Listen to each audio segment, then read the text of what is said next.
So for those of you who leave right now, put a 1 after your graduation. Okay, so for those of you who are staying, thanks for coming out and listening to what our lovely speaker has to say today, but I am going to ask y'all to put your phones away out of respect to our speaker. You know, he's put a lot of hours preparing for us, so I want to make sure we all are respectful of him. So I'm going to introduce him officially now. And this is my dad, Scott Den Berg. Scott is the president and chief operating officer for Century Management, which is an investment advisory firm in Austin. And they manage over $1 billion of clients' money in stocks, bonds, and mutual funds. He also serves on the board of trustees and is the secretary for the CM Advisors family of funds. Scott has been with Century Management since 1993 and has worked in the financial industry since 1988. In the beginning, he spent 3 years selling residential real estate in Los Angeles and then moved to San Diego, where he spent the next 2 years working for a real estate developer, leasing out retail space in several shopping centers. From there, he joined Century Management, where he started out in back office operations before heading up the firm's sales, service, and financial planning teams. In this role, he helped to grow the firm's assets from $50 million to over $1 billion that are under management today. Over the years, Scott has also managed a real estate partnership, and for the past 2 years, he has served as a co-portfolio manager on the firm's flagship value investment strategy that focuses on buying and selling individual securities. As for his education, he attended California State University at Northridge on a track and field scholarship where he studied marketing and finance. As for his professional credentials, he has been a certified financial planner for 17 years, is a chartered financial consultant, a chartered mutual fund counselor, and an accredited wealth management advisor. In addition, he is a licensed registered investment advisor and continues to maintain his Texas real estate broker license just for fun. Scott has been married for 24 years and I'm the oldest of his 3 kids.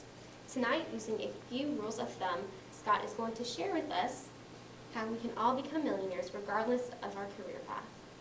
So now let me turn the floor over to my dad.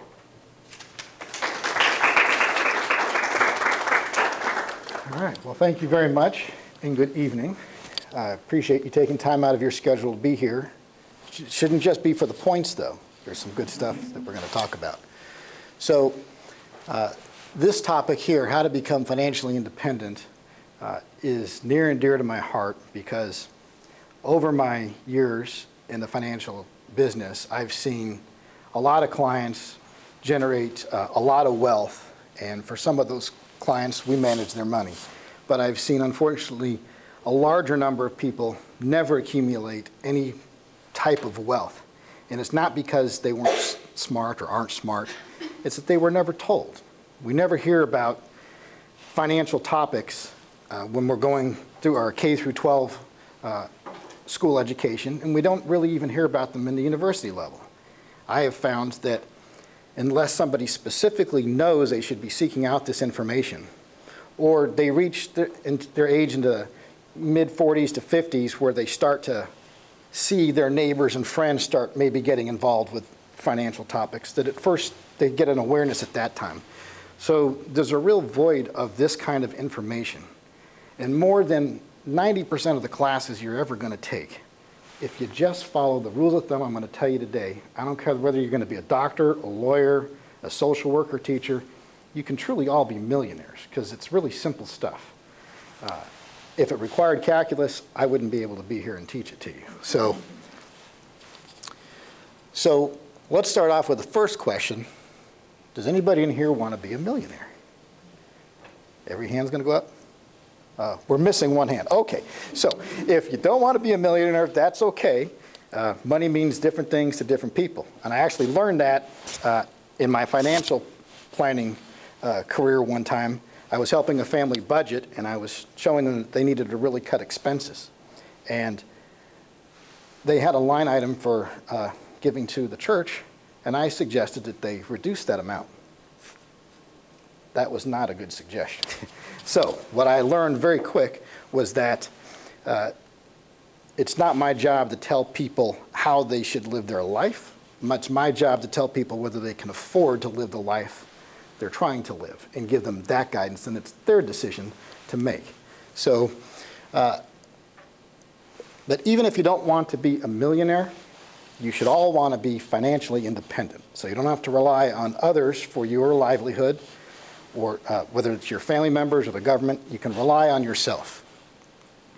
So if you had $1 million, what would you do with it? You ever think about that? Any thoughts? What's that? Charity. Anybody else? All right. All right. Well, let's start off and ask the question, why do we need money? Well, we can break this out into two categories. There's needs. We all need our food, shelter, clothes, medicine, transportation, just for our basic survival. But then we have a whole list of wants, things we would like, but we can live without. Like, we like cell phones. They're very convenient, but we could live life without it, right? Vacations, concerts, right? I see some ladies walking around with very expensive purses, you know. There's one back there. So, so there's a lot of things that we want, but they're not necessary. But this is one of the biggest ones that I see as to why we need money. We want to save for our future retirement.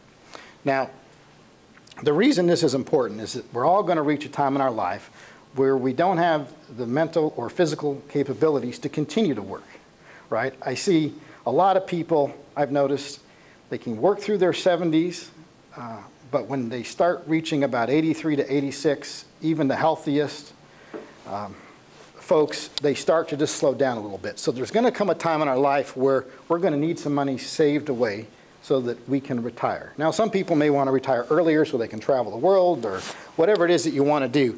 But while this is a want, I would also say it's really a need. So what else can we do with money? You know, we can use it to help other people, help out the animals, the environment.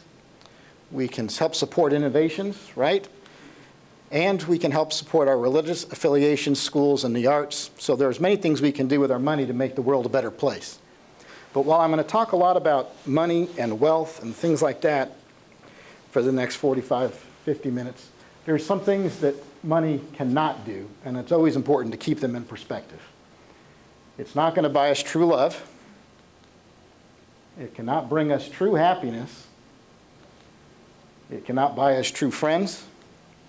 And it does not make us better people.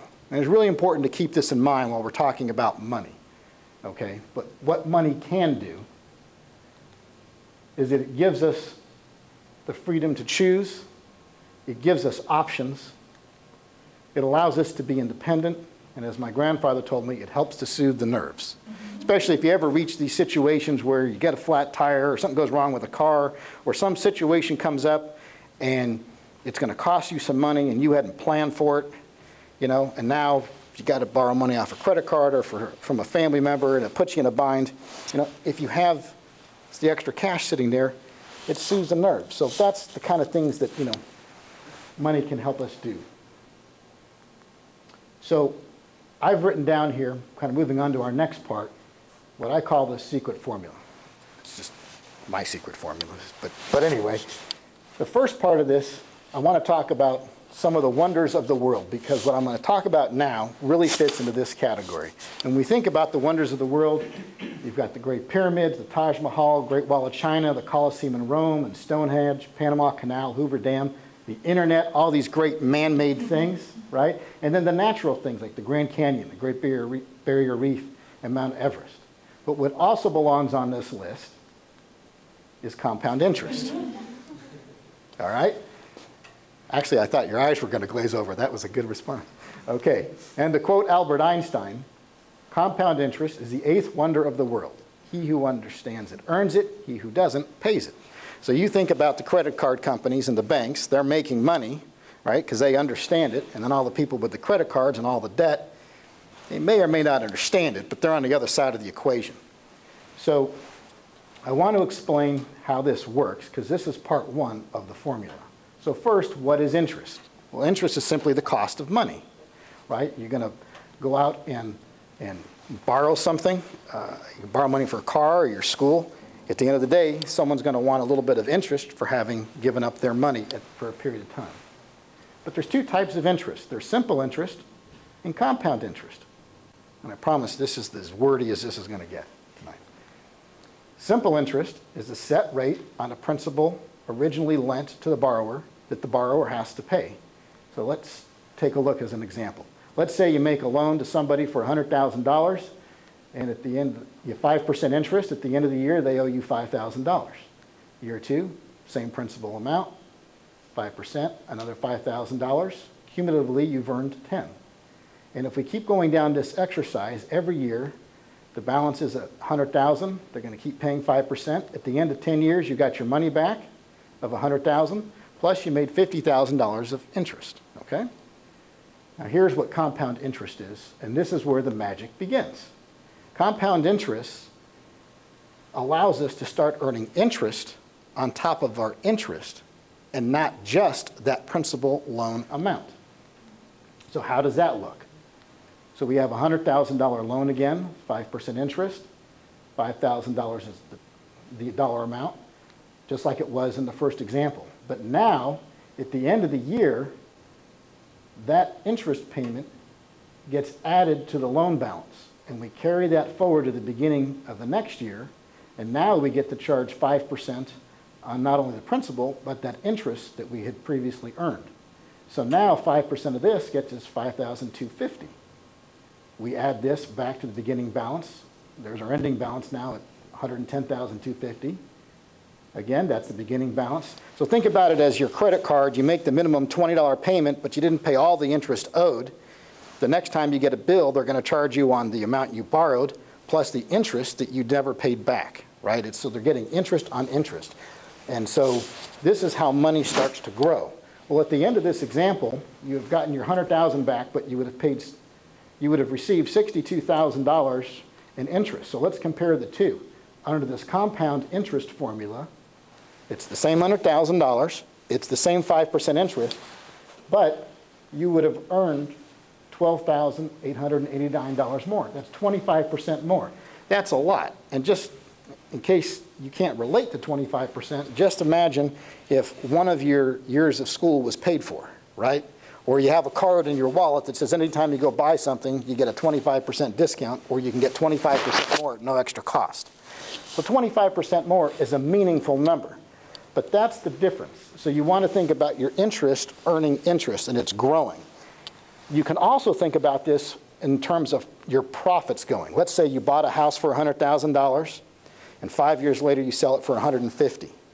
Well, what are you going to do? You're going to take that $150,000, and you're going to go make another investment. But now with that, you're investing not only that original 100, but the profits too. So you're growing your money, and that's where this term compounding comes in. Either it's interest earning interest, or profits are gaining profits on each other. So now that you understand a little bit about this compounding effect and the compound interest and how it works, now we have to understand this. This is really important. You can work for your money, or you can start letting your money work for you, okay? This is really important to understand. So in order to let you have your money start working for you, it means we all have to start changing how we think about money. So let's take a look at what every $1,000 could be worth into the future, because you're all going to be faced throughout your life every day on buying something. And you have to ask yourself constantly, is what I'm buying now worth what I could have in the future in my retirement if I don't spend this money today, right? So if we just take the idea that we had $1,000 and it was invested at 8%, earning interest or growing profits at 8% a year, you know, in 10 years, that $1,000 would be worth $2,100. Or in 20 years, it would be worth $4,600. Or in 30 years, $10,000, and in 40 years, $21,000. If it was growing at the rate of, or compounding at the rate of 10% a year, you can see that amount could be $45,000 in 40 years, right around the time when you all would like to retire. So when you're thinking about spending $1,000 on something today, you got to think about, well, that $1,000 could mean you know, 10, 17, 20, even 45 times that amount when it comes time for me to retire. So then now you have choices to make. Now there's going to be a lot of things that are important for you to have today and forego this amount of money in your retirement, right? But that's a personal choice, but now you're at least aware of that. And that's what I really want to do is today is just make you aware of these things. Let's take a real live example. So I went on to the internet, I went to CarMax, a used car dealership, and I found this used 2014 Ford Explorer with 58,000 miles, looked to be in really good condition, $21,500. And if you go to the Ford website, you can see a base model, new Ford Explorer at $31,500. So there's this $10,000 difference. So now we have a choice. Do we go with the car with that great new car smell, the Sirius radio, right, and all the bells and whistles? Or do we save that $10,000 because we want it working for us towards our retirement? Well, here's how you got to think about this. Let's take that $10,000. We're going to earn interest on interest, profits on profits, compounded at 8%. In 30 years, that $10,000 can be worth $100,000. And in 40 years, $217,000. And at 10%, it could be worth $450,000.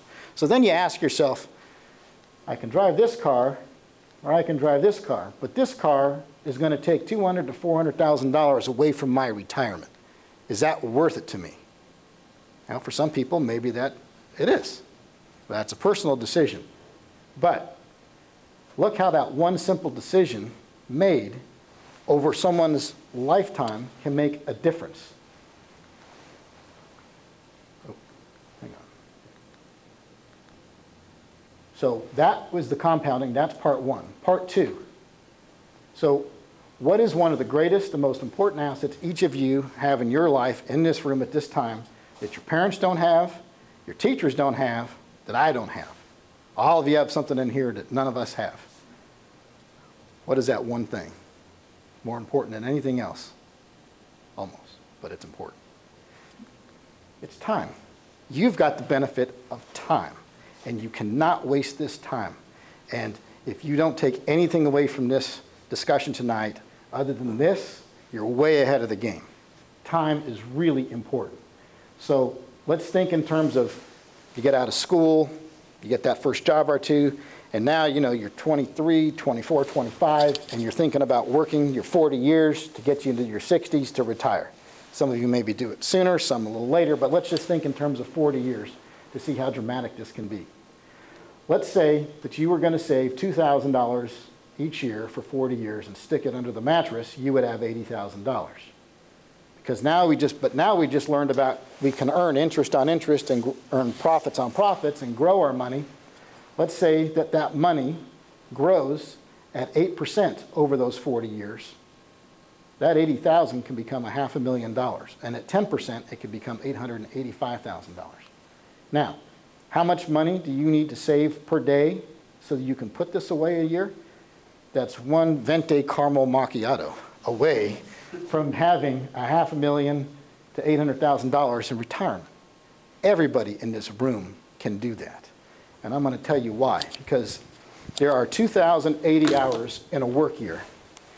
And if you're making $40,000 a year, and I divide that by 2,080 hours, getting rid of weekends and holidays, you're going to be earning $19.23 an hour.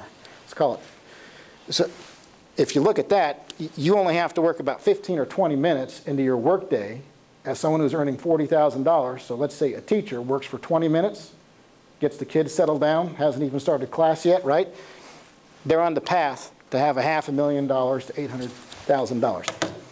It doesn't matter what inheritance you get. It doesn't matter who you marry or what lottery ticket you win or don't win. Just that gets you that kind of money. Now, for those of you in this example that would maybe willing to give up that first half hour of your day or 40 minutes and put that towards savings and save $10.96 a day, you could put away $4,000 a year. And if you do that for 40 years, stick it under the mattress, it's $160,000. But you do that at 8%, you're a millionaire. And that's how simple this is. There's no calculus here. This is simple.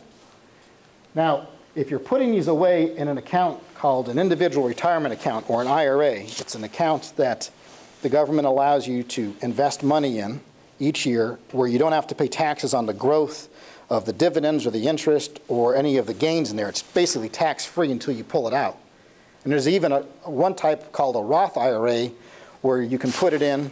There's a few particulars on that one, but even when you pull it out, you'll never pay tax. It's one of the greatest gifts you'll ever get from the government. Or when you're working as a teacher, if you're funding the retirement plan, it's called a 403B, or if you're at a corporation, it's a 401K. Any of these are retirement accounts. It allows your money to grow tax-free or tax-deferred, depending on the plan, until you use it. That will further this number. But right now, the current limit that you can put in per year is $5,500. So if you could save $15 a day, you could afford to put away $5,500 per year, and at 8%, you'd get to $1.4 million. Now, I went to the Federal Reserve website, just one of those things I do periodically, and I found this neat chart the other day. It's the net worth for selected age brackets. So what is a net worth? A net worth is you take all of your assets, so your stocks, your bonds, your home, your car, and you take out all of your debt, and what's left over is your net worth. And so, 50% of Americans aged 18 to 24 have $4,400 of net worth to their name. The bottom 10% owe almost $21,000, and in the 90%, meaning the top 10 percentile, have $45,000. Now, you run this all the way down till we get to these retirement years, and half of Americans are retiring with $194,700. That includes all the equity in their home, all the retirement accounts, minus all their debt. That's nothing. These people are not going to retire. These people are going to work until they drop, and that's just a fact. Okay? You're in the top 90 percentile, you need $1,485,000, and you're in the top 10% of the richest people in this country. Now let's go back a slide. We just went through the exercise that if you save $15 a day, you can get to that $1.4 million. And if you were saving even that $5.48 a day, you'd have $500,000. So is there any reason that anybody in this country should have this amount of money? The difference is nobody ever told these people about it. Now there's a few people I'm sure that don't have the discipline to do it, but it is certainly very possible for everybody to do this, regardless of their education, regardless of their job. So now, since we're talking about time and how special time is, let's compare doing this compounding for 20 years versus 40 years. If we're using this $4,000 a year savings, and it's growing at 8%, you'd have $183,000, and in this 5,500 group, you'd have $251,000. But if we did it for 40 years, again, instead of doing for 20, you'd have $1 million, and in this one, you'd have $250,000 versus $1.4 million. It's the same 8%, it's the same contributions. The only difference here is time. Even 10 years can make a difference. If you put onto an Excel spreadsheet and you say, I'm going to deposit $4,000 each year for 10 years, and then for the next 30 years make no more